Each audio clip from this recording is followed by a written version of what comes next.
Well, hey guys, welcome to Bow Hunting Soul. All right, so I'm in my hovel hole down here. I apologize, kind of messy, messy downstairs basement area, but I thought I'd make a video here about kind of bow maintenance. We are right now. This is pretty much the end of February, so now we're heading into what some would consider to be archery season for spring bear and definitely spring turkeys. And if not, this is a perfect opportunity to just go over your bow anyway. So that's what this video is going to be about. It's going to be about going over your bow. It's going to be for about a compound bow. We're not going to talk about recurves today or any kind of traditional equipment, although you should be checking that stuff too. But it's going to be kind of a quick kind of mini checklist of what to look for and what to check on your compound bow, while you have some off-season time here. You might be shooting 3D leagues, you might be shooting it with your hunting bow, you might be shooting it with a separate like 3D bow that you have. A lot of people have that. But if it's your one and only bow, and you're going to get it ready for whatever upcoming season you have, again, whether it's turkey or archery, deer, whatnot, do it now. Okay, after the season, it's probably been dragged around through the woods, through the snow, through the mud, all that kind of stuff. It probably needs a once over. Probably didn't get a whole lot of love. So I'm not going to go through talking about adjusting every last little thing, and some of this stuff may be kind of like one-on-one entry level stuff for you guys, but it may not be. So you might kind of think of a couple things that may have slipped your mind. So obviously the first thing to do is just kind of look over your bow. Okay, visual inspection. Okay, now this is an older bow, but this is going to apply to pretty much any bow that you have. I don't care if it's newer one, I don't care if it's older one. This is a 2011 Elite Pure, and just give it an overall. Like, I mean, does anything just overtly look wonky with the thing? I mean, do the limbs look like they're twisted? Is anything just kind of just off? So the first thing we can look at, past that obviously, is we can look at the strings, right? That's kind of the obvious thing. So you're going to be looking for see, that doesn't look all that great. It actually looks worse on camera. But you're going to be looking for like obvious fraying or dry rot or anything like that with the strings. Make sure you keep these things waxed. Wax does a good job of keeping out moisture, which dry rots the strings. Okay, it's not so much for lubing up or anything like that. It's just to keep moisture out. So make sure these have been waxed. Make sure there's no frayed ends or anything like that. If you do, get a change. Now, I'm going to tell you just the caveat for all of the stuff that I'm going to mention. If anything needs to be changed or adjusted or whatnot, either learn to do it yourself or take it to a reputable archery shop, okay? But these are still things that a lot of these things you can do at home with just an Allen wrench or like a Torx wrench or something like that, Torx set, and kind of fix yourself. Some of these might be beyond what you may want to do, so that's fine. I'm just going to throw that out there, but at least you'll know what to look for and to take it to someplace reputable. Anyway, so getting back to strings. Make sure the strings are good.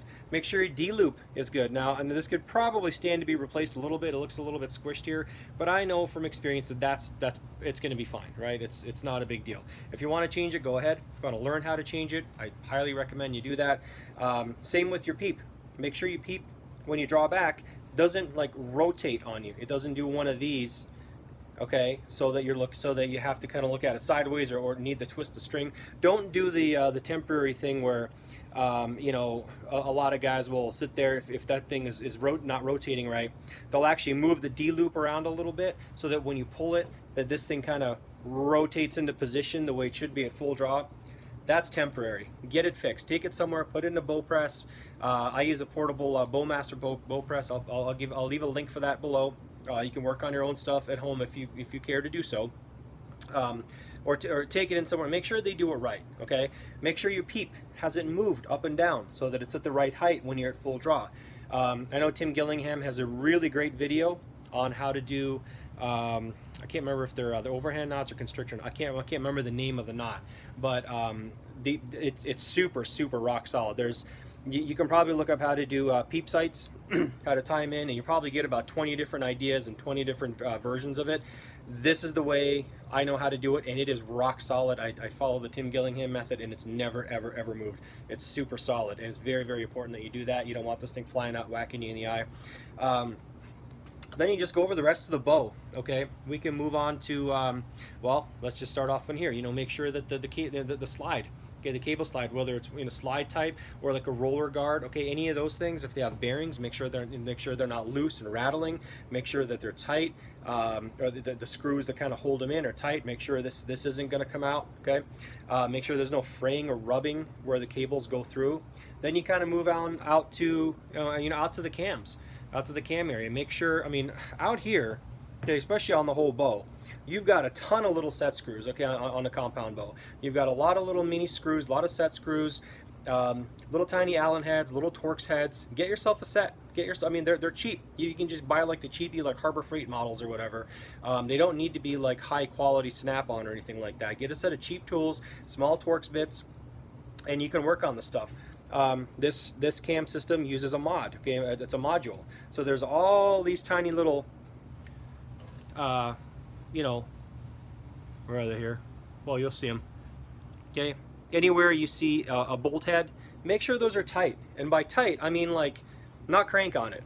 Okay, in the racing world, you know, we nut and bolt the car right after every time it comes in.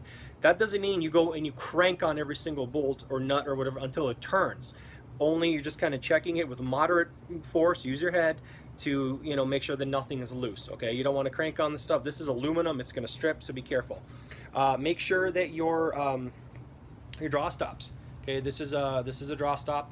Okay, it's a limb stop. It comes around, rotates around. Make sure that that is not loose. That's very, very important. I had a on this bow actually years and years ago. I was shooting, and I didn't realize that this had actually gotten loose enough to the point where my stop actually fell off. And what happened was I went to full draw. This cam rotated around. It actually over rotated around, and basically it was locked up at full draw. And then you got like a grenade in your hand. Okay, very, very sketchy. I think I had to like, can't remember what I did, but I think I had to like set it down, put my foot in it, lift it up, kind of rotate the cam, and then just catch it real quick so that it wouldn't blow up. And I actually ended up finding the draw stop. So very important, if you have draw stops, and most bows do, or cable stops, whatever, whether a limb stop or cable stop, make sure those are tight, and make sure that they're also timed right so that they come and they stop at the same time between the top and bottom cams.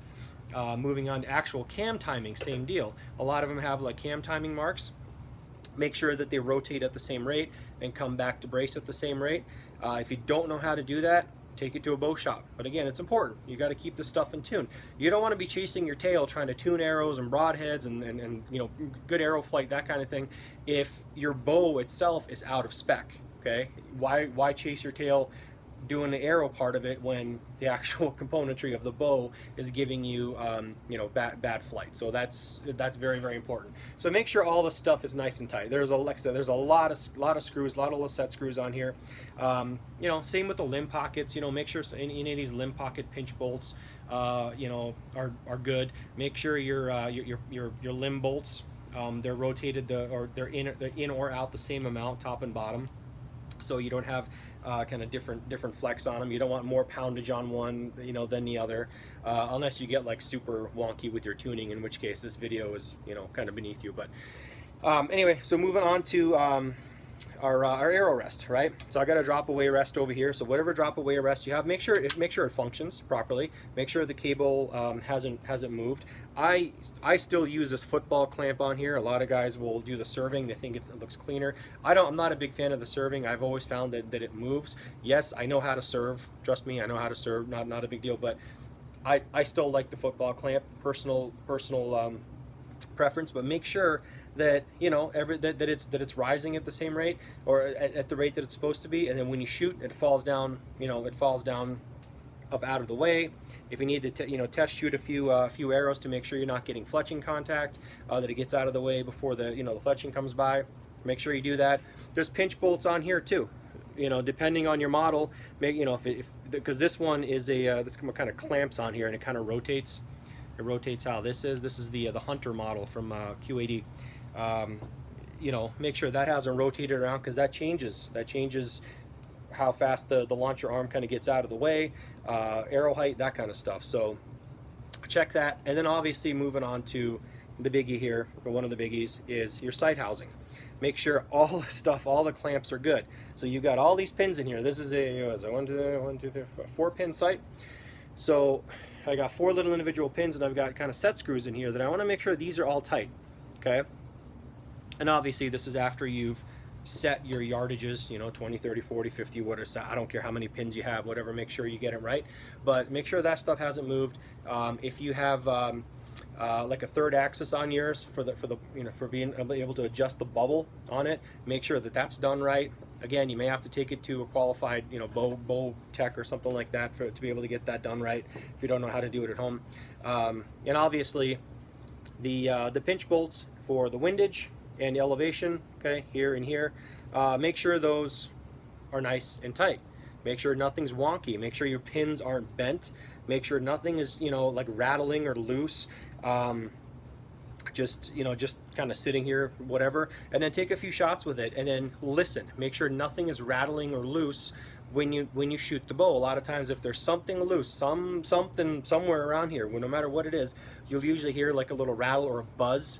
That should be a clue to you that something's not right. So definitely go check out the bow. So anyway, that was kind of a cursory overall kind of thing. This may be kind of elementary for some of you guys, but again, we are we're heading into spring, and now's a perfect time to be tuning this bow. Again, if you're going to be turkey hunting with this thing, or you guys that are lucky enough to do spring bear, perfect time to do this.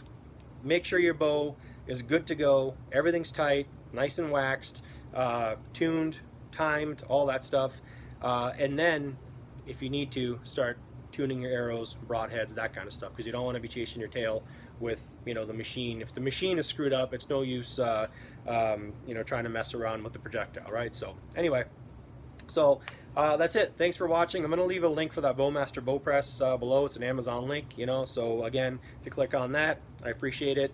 I'm an affiliate with them, so other than that, it doesn't really take much. Just a few tools, some Allen tools, and some Torx bits, and a little bit of knowledge and some critical thinking, and you're good to go. And again, disclaimer: never work on something if you're afraid or don't really know or don't want to attempt it, because there's a lot of stress in these limbs, and you could potentially hurt the bow or hurt yourself if something goes shapoing and blowing up.